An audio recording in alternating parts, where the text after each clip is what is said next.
اہل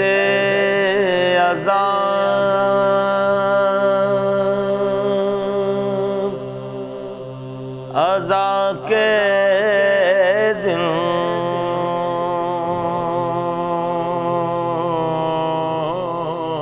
اللہم صلی اللہ محمد محمد بسم اللہ الرحمن الرحیم۔ السلام علیکم ناظرین، میں سید ذوالفقار حسین جعفری قائم ٹی وی پر پروگرام عزاداری اور ہماری یادیں لے کر حاضر ہوں۔ ناظرین، جیسا کہ آپ کے علم میں ہے کہ اب ہم ہر پروگرام کسی ایک موضوع پہ کر رہے ہیں، تو آج بھی ہمارے پاس ایک موضوع ہے جس پہ ہم بات کریں گے، اور وہ ایک بڑا منفرد موضوع ہے۔ میں اس موضوع کا نام لینے سے پہلے ہی آپ کو ایک بات کہتا ہوں، تو اس سے آپ کو اندازہ ہو جائے گا کہ کیا موضوع ہے۔ سب سے بڑی بات تو یہ ہے کہ انسان کیسا بھی ہو، وہ کسی کے آگے ہاتھ پھیلانے میں شرمندگی محسوس کرتا ہے۔ کوئی بھی چیز ہو، کسی کام کے لیے بھی ہو، وہ شرمندگی محسوس کرتا ہے۔ مگر ایک کام ایسا ہے، ایک چیز ایسی ہے کہ نہ صرف آدمی ہاتھ پھیلاتا ہے بلکہ جھگڑا کر کے بھی وہ لیتا ہے، اور جی وہ ہے تبرک حضرت امام حسین علیہ السلام۔ تو آج کا ہمارا موضوع تبرک ہے۔ ہمارے ساتھ آج مہمانوں میں شامل ہیں قبلہ جناب مولانا رضا الحسینی صاحب، جناب نیر عباس صاحب، محمد عباس نیر بھائی، اور جناب ذوالفقار حیدر صاحب۔ ہم نے آج اس پروگرام پہ جو مہمانوں کا جو انتخاب کیا ہے، تو وہ اس طریقے سے کیا ہے کہ ہم قبلہ سے تبرک کے بارے میں تاریخ سنیں گے کہ یہ کہاں سے شروع ہوا، اس کی ابتدا کیسے ہوئی، اور اس کے پیچھے کیا مصلحت تھی۔ پھر ہم ذوالفقار حیدر صاحب کے پاس آئیں گے، ان سے چونکہ یہ ایک عزادار ہیں تو یہ عزاداری کرتے ہیں، تو یہ تبرک کا اہتمام کرتے ہیں، اور ہمارے نیر بھائی جو ہیں یہ تبرک لیتے ہیں میری طرح، لوٹنے والے تبرک لوٹنے والے۔ تو اس طریقے سے ہم نے بنایا ہے۔ تو السلام علیکم قبلہ۔ علیکم السلام ورحمۃ اللہ وبرکاتہ۔ جی قبلہ، اس تبرک کی تاریخ ہم تو بہت عرصے سے تبرک لے رہے ہیں، لوٹ رہے ہیں، اور بلکہ بچپنے میں ہمیں پتا ہوتا تھا کہ آج فلاں کے گھر کی مجلس ہے تو وہاں کیا تبرک ملے گا، اس کے گھر کی مجلس ہے تو کیا تبرک ملے گا۔ مگر ہمیں آپ شروع سے بتائیے کہ یہ تبرک کا سلسلہ کہاں سے شروع ہوا، کس نے شروع کیا، اور اس کے پیچھے تبرک کو مجلس میں دینے کے کیا عوامل تھے۔ جی قبلہ فرمائیے گا۔ اعوذ باللہ من الشیطان اللعین الرجیم، بسم اللہ الرحمن الرحیم۔ الحمدللہ وکفی وسلام علی عبادہ الذین اصطفی، محمد وآلہ الطیبین الطاہرین المعصومین، الذین اذھب اللہ عنہم الرجس وطہرہم تطہیرا۔ اللہم صلی علی محمد وآلہ محمد۔ دراصل محمد وآل محمد علیہ الصلوۃ والسلام، کہ جن کو پروردگار عالم نے کمالات کا مظہر بنا کے اس دنیا میں بھیجا، اور ہمیشہ ان کے یہاں ضرورت مند آتے رہے اور ان کی ضرورت کو ہر اعتبار سے پورا کرتے رہے، یہاں تک کہ وہ لوگ بھی آئے کہ جن کو کھانے میں کوئی تکلف اور کھانے، یعنی ان کی غذا یہ کھانا تھا ہی نہیں جو دنیاوی کھانا ہے، لیکن وہ بھی اس در پر آئے تو کبھی اسیر بن کر آئے، کبھی فقیر بن کر آئے، کبھی یتیم بن کر آئے۔ کہاں ملایا۔ بڑا مشہور واقعہ ہے کہ جناب ابراہیم کی مہمان نوازی انتہائی مشہور تھی۔ پروردگار عالم نے امتحان کے طور پر فرشتوں کو بھیجا جو انسانوں کی شکل میں گئے، اور جانے کے بعد جناب ابراہیم کے پاس بطور مہمان گئے تو انہوں نے جو کچھ بھی تھا بہترین کھانا ان کے سامنے پیش کیا، مگر وہ اٹھ گئے یہ کہہ کے کہ ہم یہ نہیں کھا سکتے ہیں، اس لیے کہ خدا نے آپ کے امتحان کے لیے ہمیں بھیجا، ہم فرشتے ہیں، ہمیں ان غذاؤں سے کوئی غرض نہیں ہے۔ اور پھر وہاں سے اٹھ گئے وہ۔ لیکن وہی فرشتے تھے جب در آل محمد پر آتے ہیں تو کبھی فقیر بن کر آتے ہیں، کبھی یتیم بن کر آتے ہیں، کبھی مسکین بن کر آتے ہیں۔ یعنی مقصد کہنے کا یہ تھا کہ ابھی تک جن کے بارے میں سنا گیا وہ یہی سنا گیا کہ جنت سے زمین پر روٹیاں آتی ہیں، فقط در سیدہ کی عظمت ہے کہ جنت کی طرف روٹیاں جا رہی ہیں۔ ہمیشہ ہر عہد میں رہا مولا کائنات کا دسترخوان، جس کو عام طور سے دسترخوان امام حسن علیہ السلام کہا جاتا ہے، بے حد مشہور تھا۔ اور ایک واقعہ بھی اس سلسلے میں ہے کہ ایک شخص دسترخوان امام حسن پہ کھانا کھا رہا تھا، ایک لقمہ کھاتا تھا، ایک رکھتا بھی تھا۔ تو امام نے دیکھ لیا، اس کے پاس آئے، کہنے لگے بھائی تم آرام سے کھا لو، جتنا تمہیں کھانا ہے اور جتنا تمہیں لے جانا تم لے کے جا بھی سکتے ہو۔ تو اس نے کہا ہم اپنے لیے نہیں بلکہ مسجد میں ایک شخص بیٹھا ہوا ہے جو سوکھی روٹیاں کھا رہا ہے، اس کے لیے لے جا رہے ہیں۔ تو امام حسن نے کہا بھائی وہ ہمارے بابا ہیں، یہ سارے فیوز و برکات انہی کی وجہ سے ہیں۔ تو یہ سلسلہ نذر کا یا ضرورت مندوں کو کھلانے کا یا مہمان نوازی کا ظاہر ہے کہ اہل بیت علیہم السلام ہی کی یہ سب سیرت ہے، انہی کا یہ طریقہ بتایا ہوا ہے، انہی کے ارشادات ہیں۔ پیغمبر اسلام تو یہاں تک ارشاد فرماتے ہیں کہ اکرم الضیف ولو کانا کافرا، کافر بھی ہو تو اس کی مہمان نوازی میں کوئی کمی نہیں رہنا چاہیے، اس کی پورے طور سے مہمان نوازی اس کی کرنا چاہیے۔ یہ ساری چیزیں ہیں، لیکن یہ جو آپ نے ایک نیا موضوع اس وقت رکھا ہے تبرک کا، تو نذر و نیاز تو ہم کھاتے رہے ہیں اور تاریخ ملتی رہی ہے۔ امام علی علیہ السلام کے زمانے میں، امام حسن علیہ السلام کے، امام حسین علیہ السلام کے زمانے میں، یہاں تک کہ آپ نے دیکھا چوتھے امام، پانچویں امام، چھٹے امام، یہاں تک کہ آپ نے پڑھے مفاتیح الجنان میں شیخ عباس قمی نے فضیلت لکھی ہے دسترخوان امام رضا علیہ السلام کی، کہ اگر دسترخوان امام رضا سے کوئی اس قدر کھا لے کہ اس کھانے سے اس کا خون اور گوشت بن جائے تو اس پر آتش جہنم حرام قرار دی گئی ہے۔ واہ سبحان اللہ۔ تو یہ سارے فضائل ہیں، سارے مناقب ہیں، اور ساری باتیں ہیں جو ہمیں ملتی ہیں، ہر معصومین سے ملتی ہیں۔ اور الحمدللہ کہ اب تو باقاعدہ تمام حرم میں کھانے کا انتظام کر دیا گیا، مومنین جاتے ہیں، استفادہ کرتے ہیں، کھاتے ہیں۔ لیکن یہ بالکل نادر چیز ہے جو تبرک کی آپ نے بات کہی ہے۔ اس کا واقعہ اس میں یوں ہے کہ جناب زینب سلام اللہ علیہا، ان کا طریقہ یہ تھا کہ یہ مدینے میں جب تک رہی ہیں، مدینے میں درس قرآن دیتی تھیں اور زنان مدینہ ان کے درس میں شرکت کرتی تھیں، اور ان کی تعداد 4000 سے زیادہ بتائی جاتی تھی۔ اس کے بعد جب عہد مولا کائنات آیا ہے اور آپ نے مدینے سے کوفے کی طرف جب آپ منتقل ہوئے ہیں تو پورا خانوادہ اپنے ساتھ آپ لے کر گئے تھے۔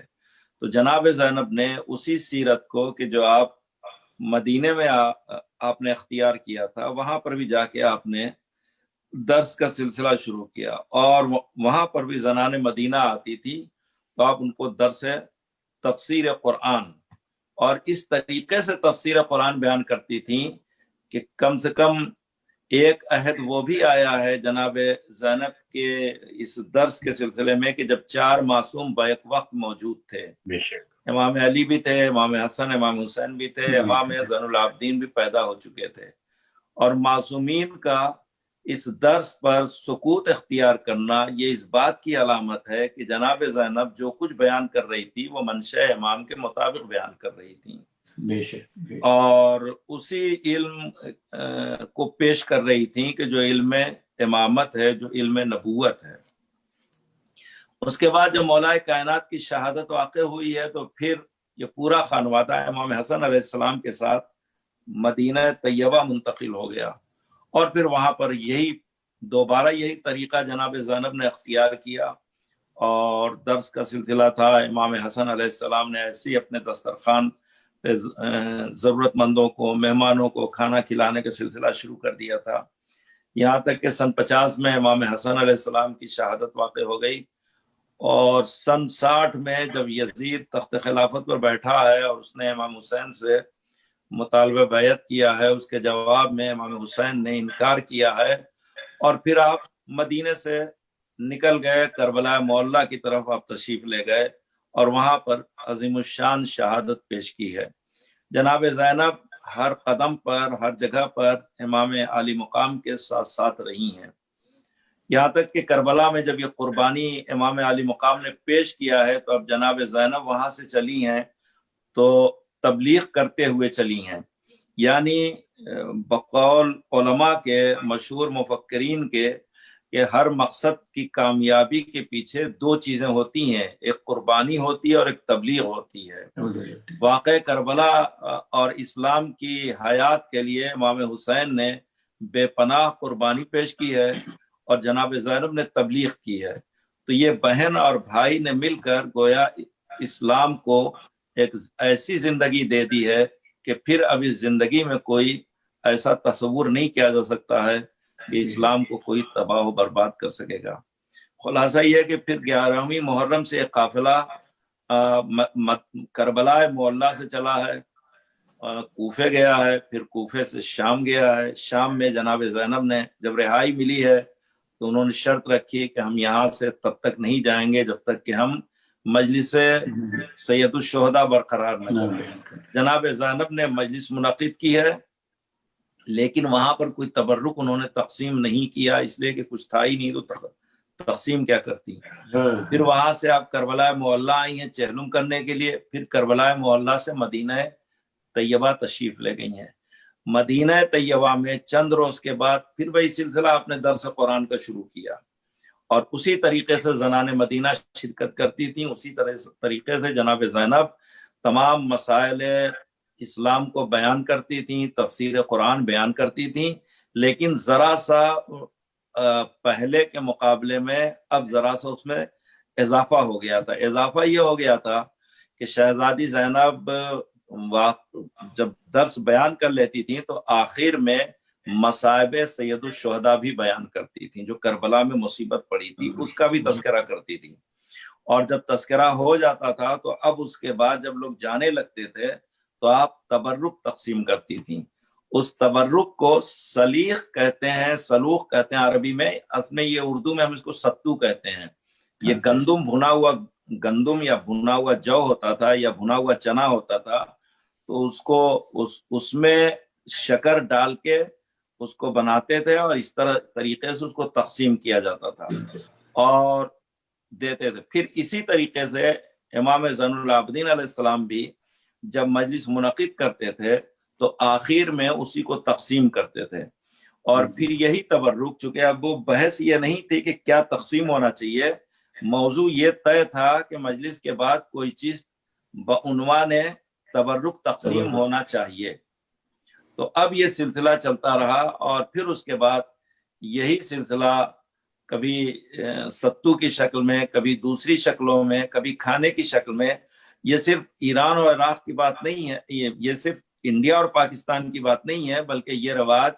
عراق اور ایران سے ہے، یعنی یہ عرب سے اور ایران سے باقاعدہ یہ رواج ہم تک پہنچا ہے، اور پھر ہمارے بحمد اللہ تعالی آج بھی۔ اب اس کی برکات میں نے آپ کی خدمت میں عرض کیا کہ برکات تو وہی ہے کہ جو میں نے آپ کے سامنے روایت پیش کی ہے، اور روایت یہی ہے کہ اگر اس کو ہم کھاتے ہیں اور اتنی مقدار میں کھاتے ہیں کہ اس سے گوشت اور خون تیار ہو جائے،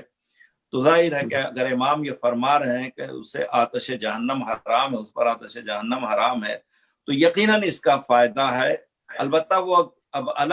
یہ الگ بحث ہے کہ کن شرطوں کے ساتھ، کس طریقے کے ساتھ، کون کھائے کون نہ کھائے، وہ ایک الگ مسئلہ ہے، لیکن بہرحال فضیلت تبرک تو بہرحال اس سے ظاہر ہو جاتی ہے۔ جی قبلہ، میں انشاءاللہ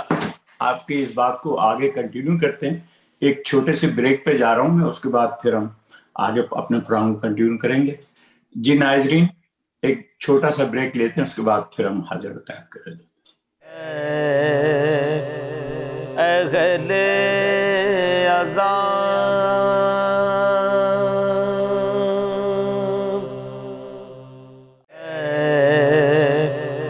اہل عذاب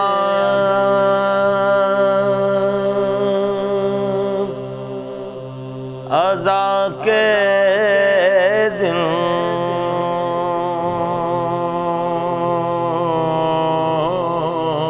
ناظرین، ہم بریک سے واپس آ چکے ہیں۔ ابھی قبلہ مولانا رضا الحسینی صاحب ہمیں بیان کر رہے تھے کہ تبرک کی ابتدا کہاں سے ہوئی۔ ایکچولی جیسا کہ قبلہ نے بتایا کہ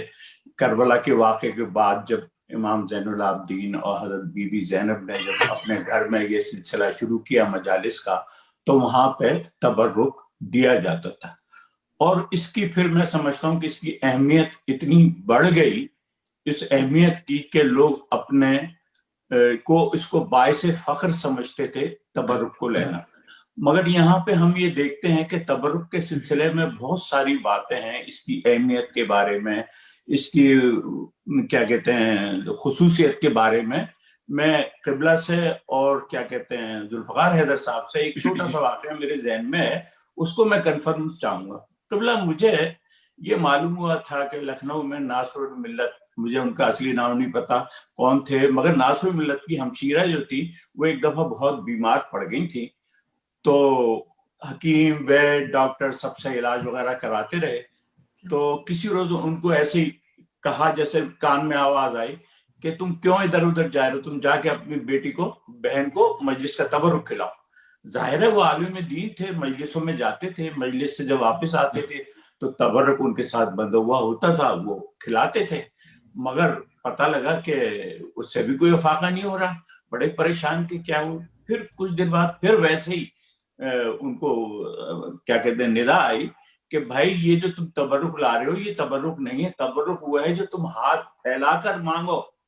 تم تو جاتے ہو مجلس پڑھتے ہو تو جو صاحب خانہ ہے تمہارے احترام میں وہ تمہیں باندھ کے دے دیتا ہے, کہ لیں تبرک وہ ہے جو ہاتھ سے مانگو. پھر سنا یہ ہے کہ پھر انہوں نے جا کے کھڑے ہو کے لائن میں کھڑے ہو کے یہ جو بھی تبرک کا طریقہ کار تھا تبرک لیا, وہ اپنی بہن کو کھلایا تو اس سے شفا ہوئی. کچھ ہے آپ کے علم میں قبلہ؟ جی ہے بیان کرتے ہیں لوگ. ہے ناصر الملت تو خیر ہندوستان غیر منقسم ہندوستان تھا, ایک بڑی شخصیت تھے, لوگ ان کی تقلید کرتے تھے. ان کا پورا نام سید ناصر حسین تھا, لیکن ان کو ناصر الملت, دین کا مددگار, ملت کا مددگار, یہ لقب دیا گیا تھا. اصل میں تبرک کی فضیلت تو واقعی بہت زیادہ ہے, اور آپ اس بات کو بھی جانتے ہیں کہ اگر کوئی ہمیں کوئی چیز دے دیتا ہے تو وہ گفٹ ہے, لیکن ہم مانگ کے اگر لیتے ہیں تو یہ ضرورت ہے. تبرک کو ضرورت بتایا گیا ہے, گفٹ نہیں بتایا گیا. لہذا جو ہے جب یہ ضرورت ہے تو ضرورت ہر مقصد کے لیے کام آتی ہے, ہر جگہ کے لیے. اگر آپ اجازت دیں تو ہم ایک واقعہ بھی اس سلسلے میں آپ کی خدمت میں گزارش کر دیں کہ یہ صرف تبرک کا احترام, اس کی عزت عظمت سب ہمارے پیش نظر ہے, لیکن صرف ہماری پیش نظر نہیں ہے. ہندوستان سے ہم لوگوں کا تعلق ہے, وہاں پر تو ہندوؤں کے دیکھا کہ اس قدر وہ احترام کرتے ہیں کہ بتا نہیں سکتے ہیں. تو لوگ, بلکہ ایک واقعہ ہے وہاں کا, کلکتے میں ذوالجناح نکلتا 8-7 میرا خیال 6 محرم کو, جب جناب علی اصغر کی شہادت جب واقع ہوتی, جس دن مناتے ہیں شہادت حضرت علی اصغر, تو ذوالجناح بھی نکلتا ہے. تو وہاں ہندو عورتیں دودھ لے کر آتی ہیں, 2 رویا کھڑی ہو جاتی ہیں, اور جب ذوالجناح جہاں رکتا ہے اس کے پیر کو دھوتی ہیں. دھونے کے بعد وہ دودھ دونوں ہاتھوں سے پھر وہ زمین سے اٹھا کر کٹورے میں رکھتی ہیں, پیالے میں رکھتی ہیں, اور پھر اس کو سال بھر تک اس کی حفاظت کرتی ہیں. کوئی مریض کوئی بیمار ہو تو اس کو ملتی ہیں. ماشاءاللہ. یہ شاید بنارس کا واقعہ ہے میرے خیال سے. نہیں, یہ کلکتے کا واقعہ ہے. اچھا, کلکتے کا ہے. جی. لیکن ایسے بھی, ہاں آپ کی بات کو یہاں پہ کاٹ رہا ہوں, تو چونکہ تبرک کی بات چل رہی ہے, بانٹنے کی, بنانے کی, میں ذوالفقار حیدر صاحب کے پاس جاتا ہوں. ذوالفقار صاحب, آپ کے گھر میں عزاداری ہوتی ہے, ظاہر مجالس ہوتی ہیں, تو آپ تبرک بھی بانٹتے ہوں گے. مجھے صرف اتنا بتا دیں کہ تبرک کو مطلب چوائس کرنے کے لیے کہ یہ تبرک ہونا چاہیے, یہ تبرک ہونا چاہیے, اور کیا آپ کے جذبات ہوتے ہیں کہ بہتر سے بہتر تبرک ہونا چاہیے, یا کیا ہونا چاہیے کہ مومنین جو ہیں کچھ لے کے جائیں؟ تو کچھ بتائیے گا کہ آپ کے ذہن میں کیا ہے تبرک کے سلسلے میں. السلام علیکم, اور سب سننے والوں کو بھی سلام اور آداب. آپ نے موقع دیا یہ باتیں کرنے کا ذوالفقار صاحب, اور چونکہ پچھلے پروگرام میں بھی آپ نے کہا تھا کہ کچھ لکھنؤ کے بارے میں بتائیں, تو وہ بڑا مقبول ہوا تھا. بہت سے ہمارے ایسے دوست جو